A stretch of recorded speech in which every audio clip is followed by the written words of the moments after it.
Geraldine and I'm based in Ireland, and I've have my own business for about 27 years, working as a diversity and inclusion consultant in the corporate world. And what I want is, are we good to go? And so what I want to talk to you about today is how to introduce spirituality into organisations. Because it's 1996 when I gave a conference presentation which was entitled Spirituality at Work, Soft or Strategic. 1996.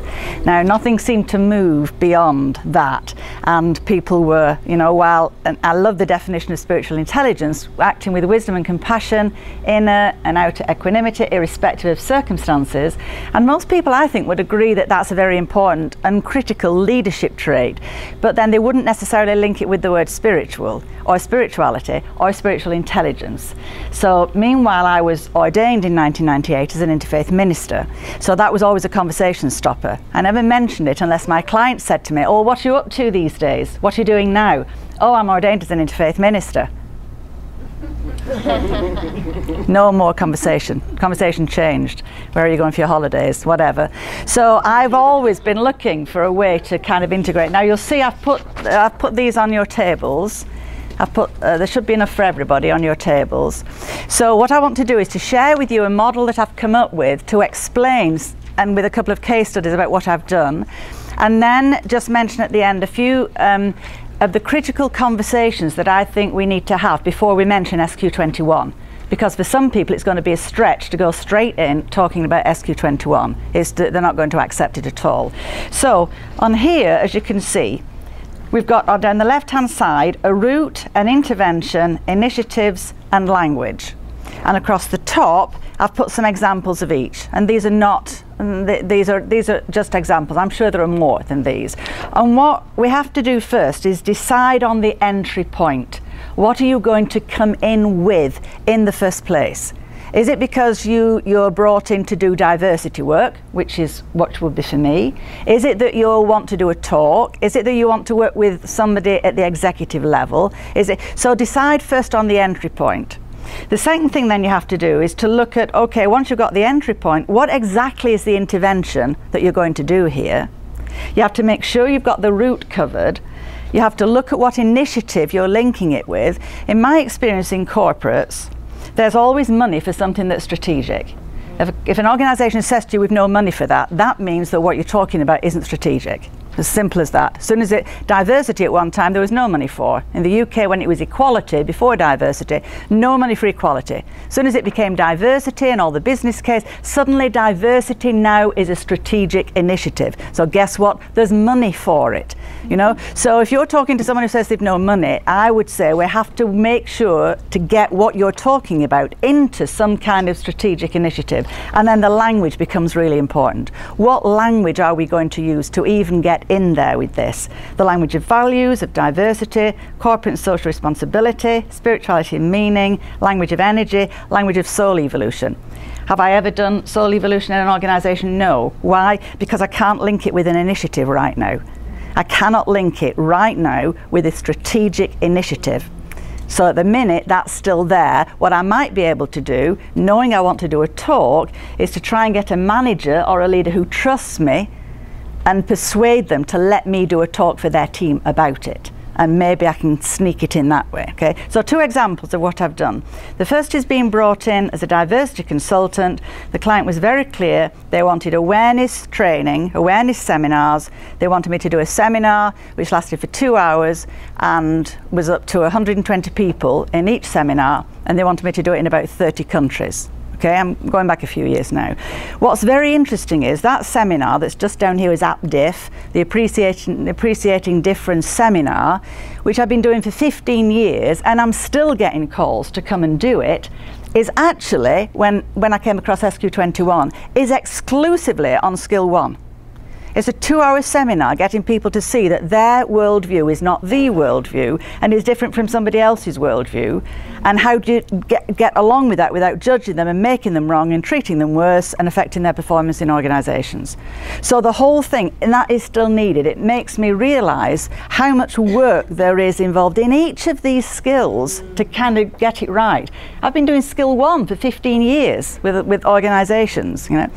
The other thing that I've done, and this is where we decided deliberately on the language, was to introduce a women's leadership programme. Rebecca and I were comparing notes when she arrived this week, where we were going to name spirituality on it, clearly.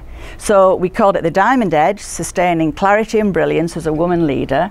It used to be called the Authentic Woman Leader, and we said there are 4 doorways to authenticity: the physical, the mental, the spiritual, and the, what have I missed out, the intellectual. So each of those doorways can lead to the authentic self, and you have to have access through them all. Even if you've got a preferred one, you need access to them all. So spirituality is right there, and it's the first half day. We start off with that, even though we know some of those people are going to be, oh, don't know what this is about. It's named right there. Now, what's interesting is, yeah, we knew we wanted the exec level. Yeah, we knew it was going to be about spiritual leadership. We knew we were going to use the language of spirituality and meaning, but it was linked with a diversity initiative. Gender balance is not diversity. Gender balance, there's no way gender should ever have been put under the diversity thing, but it is, it was and it is. So because people said we have to do something for women and for women leaders, then we got it in. Interestingly enough, gosh, I'm really dry, could you pass my water please? Interestingly enough, the first time we did this programme, which was in 2006, 2 of the women came, and from a government department in the UK, Ministry of Defence. And I said, how did you get this past your manager? How did you get them to agree to this? Because it says spiritual on here. And they said, oh, we didn't show him the programme. So I said, how? They said, oh, what we did was we found another programme that was 5 times more expensive than yours and was in America, and yours was in Ireland. And we said, oh, we could do this, it's going to cost this, and it's going to take us away for 2 weeks, or we could just pop over to Ireland and do this. So he never even saw the programme. But they actually said that if he'd seen the programme, he probably wouldn't have let them come. So the language is really important. But because we put the language right up front, I think there's an issue as well. There was certainly for me around courage and using the language we want to use. I now have less of a problem using the word spiritual, and with SQ21 I can now use the language of performance, of skill, of competency.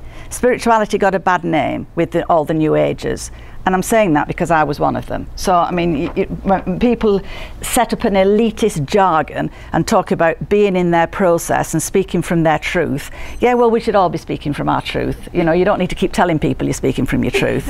You know, and we're all in process. You don't need to keep to remind people you're in your process. You know, so they became a bad press, and people switched off spirituality. So now I can say, oh, there's this tool. People like the word tool. It's got 21 skills, and there's 5 competence levels in each, and they say, really? And they're hooked. So it's great. And actually, we've introduced now, the course we just did in Minneapolis, introduced SQ21 as part of the half day on spirituality. One of the women there had Cindy's book with me. One of the women there was very interested. So would you like to borrow the book and take it home? Which she did. Cindy had got a pass from Cindy for booking way early for the conference, offered it to this woman. She booked me for the follow-up coaching and just booked me for another 3 months follow-up. So it's the individuals are ready for it. If you're talking to an organisation of people who are hiring, who are the people I'm normally talking to, then I think some of these things we're going to have to do. And the way that I've done it is by talking about spirituality. When people say to me, well, what exactly do you mean by spirituality? I say spirituality is about the integrated person.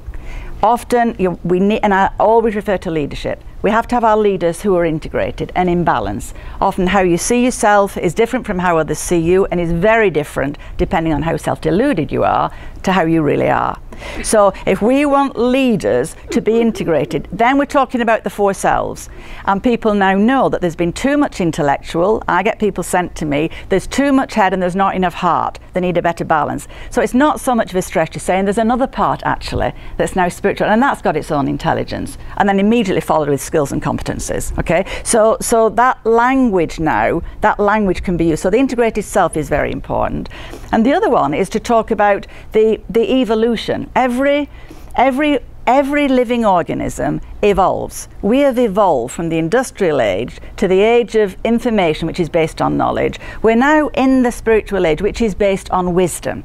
And people know that leaders need to have wisdom. So talking about an evolution of a person, evolution of a society, whatever evolution we're talking about, there has to be growth. So in the same way that equality was always about groups, stopping groups from being discriminated against, diversity became looking about individual difference. People have said to me, well, where do you go to from diversity? 2 minutes. You go to unity. We go to what connects us at a deep level. Where is meaning and purpose? Where are we deeply connected? Because all the work I do on diversity, we're still talking about separation. Yeah, we have to value individual difference, but we're still talking about separation. At some point, we have to start talking about connection. And for me, the connection is what the leader needs. Not only connection with the leader's own team, but connection for them. They need the vertical connection to be able to do the horizontal connection, and people get that when you talk to them about it. So now I'm much more comfortable about saying the language, and I'm mindful of many years ago when I was talking and doing that diversity presentation, and at the end of it a woman stood up to me and said, well, you're saying that it's all about our personal responsibility, all about how we react to people, so are you telling me there's a man in my team and he's obnoxious and he's this and he's this, you're saying it's my issue? Are you saying it's my issue? And I said, well, you'll have rules somewhere and guidelines about what is acceptable team behaviour. Call him on them. This is the way we've signed up to how to behave. I said, but you're not talking about that, are you? Talking about something deeper. And she said, yes, I am. She wanted a strategy to deal with him. I said, I can't give you a strategy. I said, you just have to love him. Well, this is like late 90s, and as I said the word, I've got this voice saying, are you crazy? You will never get any work from anybody in this room ever again. But I kind of had to carry on because I'd said it. I said, what he's presenting to you is just his pain and his anger and his obnoxious behaviour. That isn't who he is. That's just who he's presenting to you. You have to reach to his spirit behind that. Reach to the part of him that isn't that person. He's not a happy bunny. Anybody who behaves badly is not happy. Otherwise they wouldn't be behaving like that. So reach out to him, and you don't do it and you don't tell him you're doing it, just do it from your heart. That's all you can do, and it's enough. And I kept my eyes on her because I thought I can't make eye contact with anybody else in the room because I didn't dare. Well, but it was fine. There were some people nodding, and I did get work. I want to leave you with what I think is the leader's job, which is where spirituality comes into its own, because it's about connection. Listen. In every office, you hear the threads of love and joy and fear and guilt, the cries for celebration and reassurance. And somehow you know that connecting these threads is what you are supposed to do, and business takes care of itself. Thank you.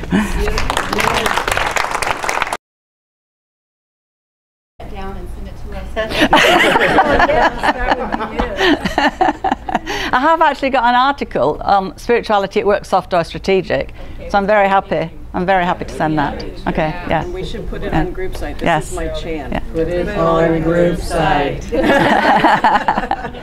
map is a good synopsis. Yes, yes. Thank you. Thank you for that. Yes, oh, you would be very welcome. Yeah.